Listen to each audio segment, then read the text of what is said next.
3특검 가운데 이제 세 번째 이 최상병 특검 수사 소식도 짚어보겠습니다.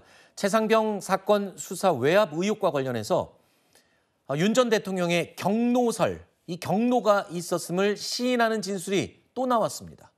이번이 네 번째인데 그동안 경로설을 부인해왔었던 조태용 전 국가안보실장이 어제 특검 소환 조사에서 경로설을 결국 인정한 것으로 알려졌습니다.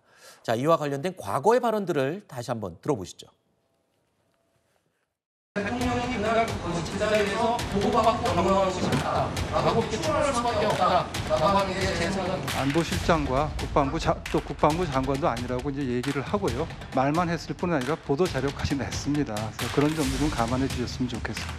VIP가 경로에서 결국 사건 수축된 거 아니냐, 이런 가짜 뉴스를 좀 만들고 싶어하는 거 아닌가. 그런 거는 지금 사실이 아니고요. 네. 그렇지 않습니까? 대통령실에서의 회의, 그리고 대통령의 경로, 국가안보실 회의로 알려지고 있는데 여기에 배석자시잖아요. 그죠? 그 회의 자리에서 대통령이 경로하셨습니까? 그날을 정확히 적시해서 제가 기억은 못하지만 보통 안보실 회의에서 경로하신 적은 없습니다. 저희 앞에서 화를 내신 적은 없습니다. 2023년 7월 31일 국가안보실 회의에는 최상병 사건 수사 외압 의혹의 발단으로 지금 지목이 되고 있습니다. 이 때문에 최상병 특검팀은 그 당시 회의에 누가 참석했는지 그 참석자들에 대해서 조사를 진행을 해왔었죠.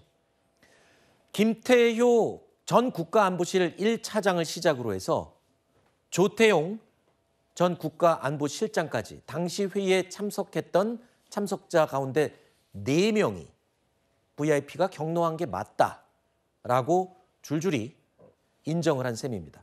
자, 이제는 경로설이 아닌 사실로 굳어지고 있는 모양새인데요. 회의의 참석자 가운데 이제 남은 사람은 해병대 수사단의 초동 조사를 보고했던 당사자 임기훈 전 국방비서관, 김용현 전 국방부 장관, 그리고 윤석열 전 대통령, 이 셋만 남았습니다.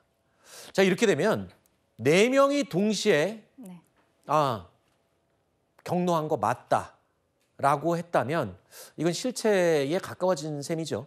일단 회의 자리에서 경로 자체가 없었다, 화를 낸 적이 없었다라고 진술을 했었지만 지금 나오고 있는 진술들은 일단은 경로는 있었다라고 나오고 있습니다. 그러면은 구체적으로 그냥 화를 냈다는 것 자체가 범죄가 되는 것은 아니거든요. 화를 내면서 뭐라고 지시를 했는지, 그 지시가 불법적이었는지 이 부분에 대해서 수사가 집중이 돼야 되는 것입니다.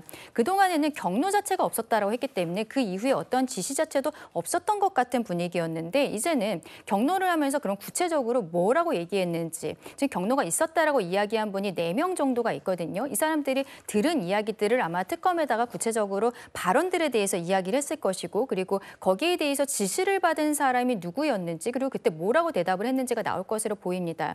그러면은 이제 다른 분들께서 뭐 경로가 없었다라고 만약에 발언을 한다라고 하더라도 지금까지의 수사 상황만으로도 그 이후 단계로는 넘어가게 되지 않을까 생각합니다. 네.